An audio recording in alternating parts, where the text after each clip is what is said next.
Hey y'all, it's Mama Beth.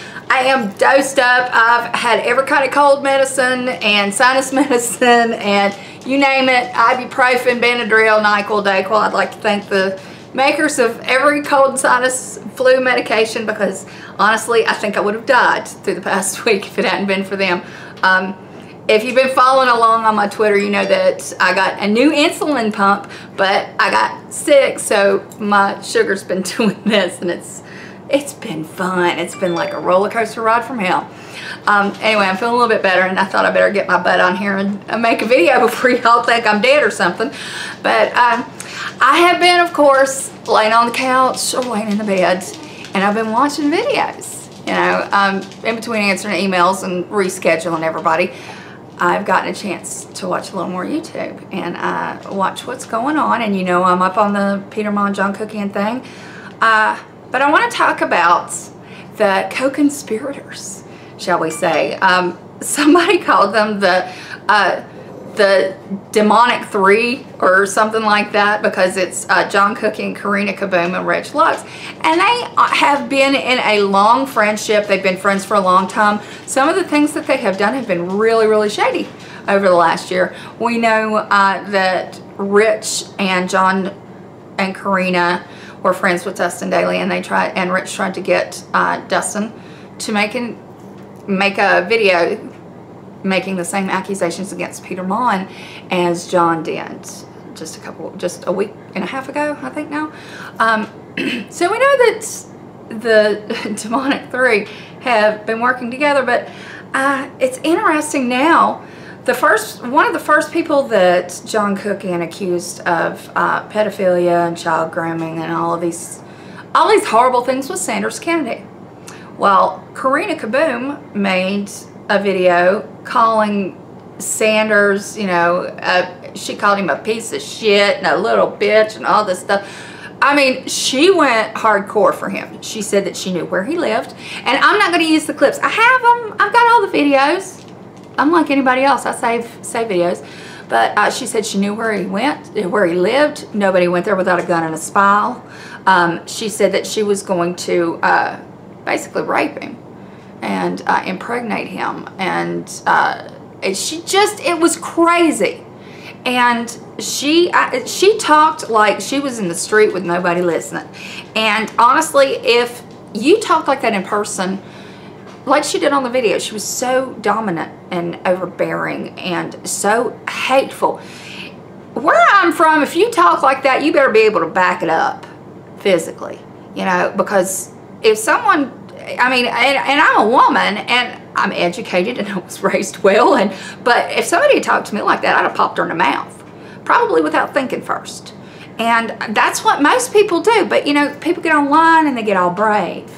And she got a little too brave. And she basically made rape allegations and said she knew where he lived and she threatened him. Well, Sanders, he took it to the police. Now the police are taking care of her.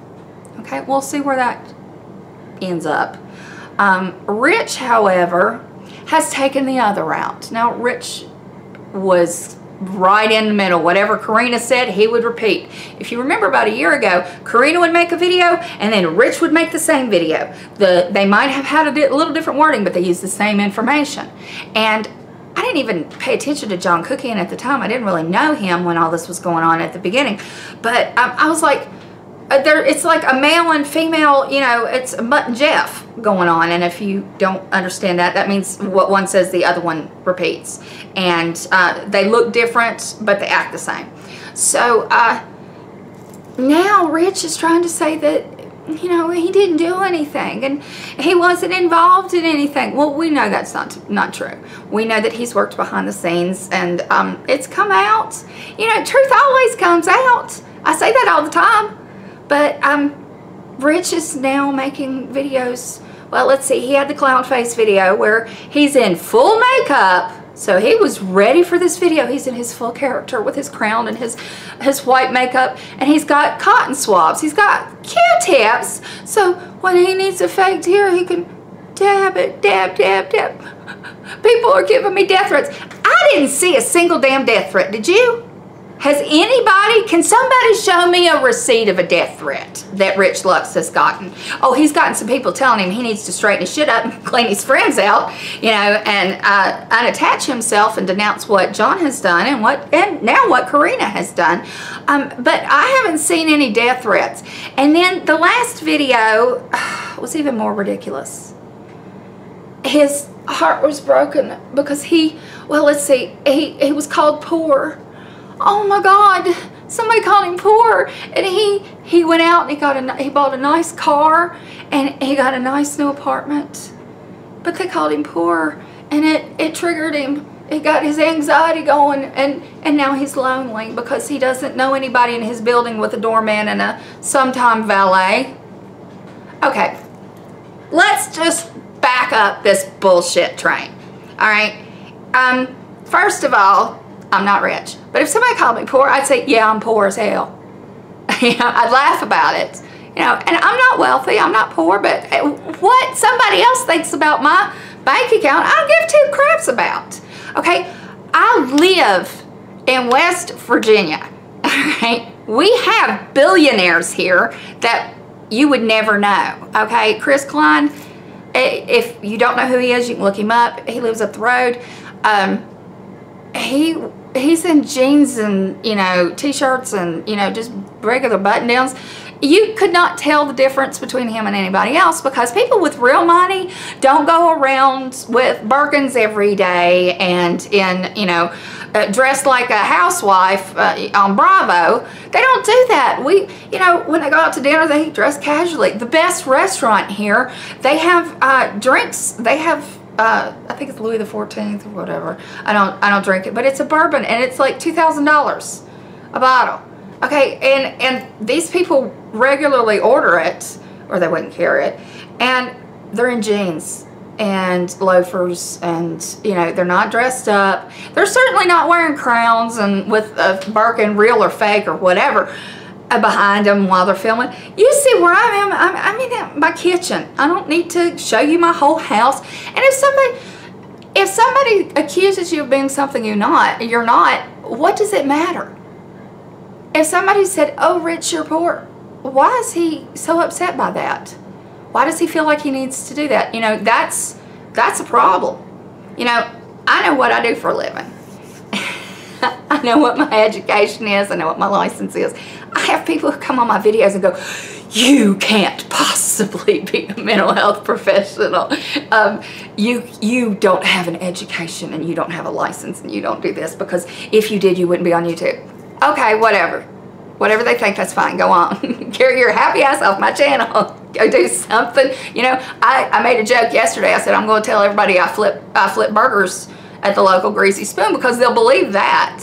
You know, they'll believe that you don't have an education, but they don't believe in any of your achievements. I don't give shit. If somebody wants to say that, you know, I don't have or I don't do what I do, okay. You know, I'll delete your nasty comment because I don't want to see it. And I don't think anybody else should have to either because I hope people come to my channel for positivity. But if somebody calls you something you're not or says that you're not something you are, just say, okay. You know, I learned that from my dad. You know, my dad was working on his doctorate, and he was, while he was doing that, he was also working at the local livestock market and helping sell cattle with people who didn't even have high school educations. People were like,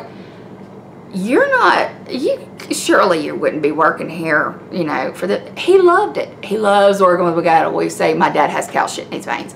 But he said, okay, whatever. Because it doesn't matter if you know what you are. It doesn't matter what somebody else thinks you are. And if they're not feeding you, effing you, or financing you, then who cares? Okay, and Rich with his anxiety, I'm going to say this, and I'm going to say this kindly, because anxiety is a very real thing. I have panic attacks, okay? That comes from the way I was raised. You know, I had to get a lot of things, and I've been through therapy, and it's been such a help, and that's why I wanted to become a therapist. And I'm a psychologist, and by the way, you only need a master's degree, which I have to get a license, okay, to be licensed. That's the law. I do not have a PhD. I do not need one, and I'm not a doctor. You'll never hear me say that I'm a doctor. But I am a psychologist, licensed. But I'm going to say this. When you get to about 18, there's a reason that we encourage children to graduate high school and then to leave and go to college. Okay? Even if you're going to a community college or doing something to better yourself, working a job and taking classes at night, 18 is about the age that most people need to separate from their parents. That's when you need to be pushed out of the nest. You don't need to stay at home unless maybe you're a little on the immature side. Maybe your child hasn't quite gotten on their feet yet, and that's okay too. Okay? If you want to keep them home an extra year, you know, if they're a little young when they graduate, you keep them home an extra year, then push them out of the nest a year later, that's good. But there's a reason that at about between 17 and 19, we push kids out of the house. It's because that's the age when they start becoming more independent. They need to make their own decisions. They need to learn to rely on themselves first and then choose their friends and make their own decisions. That's when you start becoming an adult. A real adult. You know, we have young adult, which is like 13 through say 17, and you're growing and you're learning, and that's when kids rebel. They start saying, oh, I'm going to make my own rules and I'm going to do what I want to do, and Mom, you can't tell me what to do. That's all part of it. Believe me, I know. My daughter did it to me. She was like, hey, I don't have to listen to you, I'll go to Dad's. And I'm like, okay, go to your dad's, you'll be back. But you know, there's ages that we grow and we mature and we learn how to cope, and we need to be on our own. Now Rich obviously is much older than 18. I don't know how old he is. I'd say he's mid-20s. From the way he talks and the things that he talks about, I think he's in his mid-20s. He's moved out on his own finally. He's moved away from his family. If he had learned the skills that he needed, and some families are much closer knit and they do not want you to get outside friends and to rely on other people and to stay away from home overnight and all these things. But Rich needs to do what a lot of young adults do. I wish he would go back to school. I wish he would go to college, even just take a couple classes. And I'm saying this, Rich, directly to you because I hope you watch this. And if you watch him, send him here. Rich, go to school. Go to the community college. You're making enough money on YouTube. Take a couple classes. Take a communications class. Take a creative writing class. Take your basics.